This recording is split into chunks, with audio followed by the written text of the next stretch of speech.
तो क्लास 10 के सॉल्यूशन में फिर से एक बार आपका मैं एजाज लड्डन स्वागत करता हूं। तो यहाँ पे प्रश्न है सुनामी संभावित क्षेत्रों में गृह निर्माण पर अपना विचार प्रकट कीजिए। अब यहाँ डिटेल से उसको समझिए। और भी सुनामी संभावित क्षेत्रों मतलब ऐसा क्षेत्र का मतलब जगह, ऐसा जगह, ऐसा स्थान जहां सुनामी आने की संभावना हो, उसे हम लोग सुनामी संभावित क्षेत्र बोलेंगे।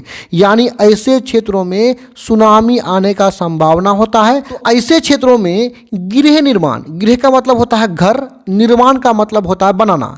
तो गृह निर्माण मतलब घर को जो बनाएंगे, तो गृह निर्माण पर अपना विचार प्रकट कीजिए, मतलब विचार प्रकट करना है।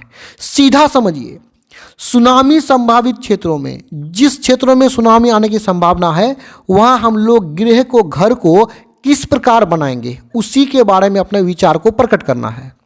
तो आगे बढ़ने से पहले यहां पे समझ लीजिए कि सुनामी क्या होता है। देखिए, जब भूकंप समुद्र तल में उत्पन्न हो, यानी समुद्र के जल के नीचे जहां पृथ्वी जल समाप्त होता है और पृथ्वी का जो तल है वो शुरू होता है, वहां पे भूकंप होगा तो उसको सुनामी कहेंगे।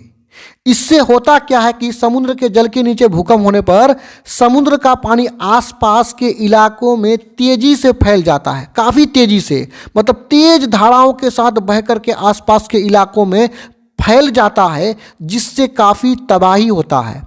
पानी के स्पीड से ये जो जल जो काफ़ी तेज़ी से आसपास के इलाके में बहने लगता है, तो इस तेज जल के धाराओं से जो है बड़े बड़े भवन गिर जाते हैं, बड़े बड़े वृक्ष को उखाड़ देते हैं, तो काफ़ी तबाही करते हैं सुनामी।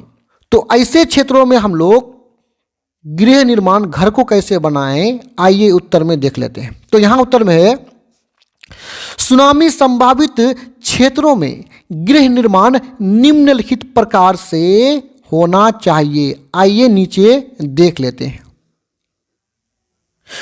देखिए, यहां पे पहला पॉइंट है कि भवन का निर्माण आयताकार किया जाना चाहिए।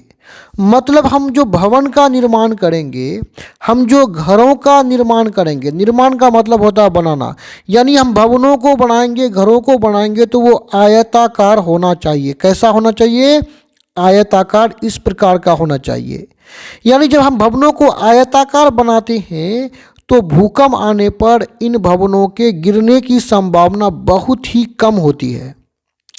दूसरा पॉइंट में कहा गया है कि ईंट, पत्थर या कंक्रीट दीवारों का निर्माण किया जाना चाहिए। यानी हम जो दीवारों को निर्माण करेंगे, दीवारों को बनाने का काम करेंगे, तो वो ईंट, पत्थर या कंक्रीट का होना चाहिए। कंक्रीट का मतलब लोहा, गिट्टी, सीमेंट से बनाया हुआ दीवार को कंक्रीट बोलेंगे। कंक्रीट, तो कंक्रीट दीवार का निर्माण किया जाना चाहिए। इससे क्या होगा कि भूकंप आने पर इन दीवारों के गिरने की संभावना कम रहेगा। अगला पॉइंट में है कि भवन, जो घर है वो, और घर के अंदर का दरवाजों, खिड़कियों का मॉडल का उसका जो प्रारूप है, उसका बनाने का जो रूप है, वो भूकंप रोधी होनी चाहिए। क्या होनी चाहिए? भूकंप रोधी। भूकंप रोधी का मतलब ये हुआ कि जो भूकंप को बर्दाश्त कर सके, भूकंप आने पर जिस पर कुछ भी प्रभाव ना पड़े, जो भूकंप को बर्दाश्त कर सके, उसको हम भूकंप रोधी कहेंगे। तो ये जो चीज़ें हैं, ये क्या होना चाहिए? भूकंप रोधी होना चाहिए। आगे अंतिम पॉइंट में है कि गलियां, यानी घरों के बीच जो गलियां हैं, वो गलियां और सड़कें चौड़ी होनी चाहिए। सड़कें चौड़ी होनी चाहिए। इससे क्या होगा? देखिए, जब भी भूकंप आता है तो भूकंप आने पर हमें घर से निकल करके बाहर किसी मैदान में चले जाना चाहिए, जहाँ पे आसपास कोई घर उर आप पर नहीं गिरे, ऐसे मैदान पर जाना होता है।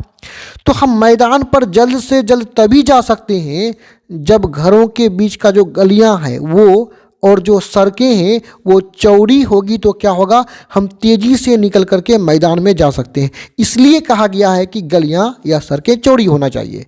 तो यहाँ पे वीडियो समाप्त होता है। इस तरह का और भी वीडियोस को देखने के लिए आप हमारे चैनल के प्ले लिस्ट में भी जाकर के देख सकते हैं।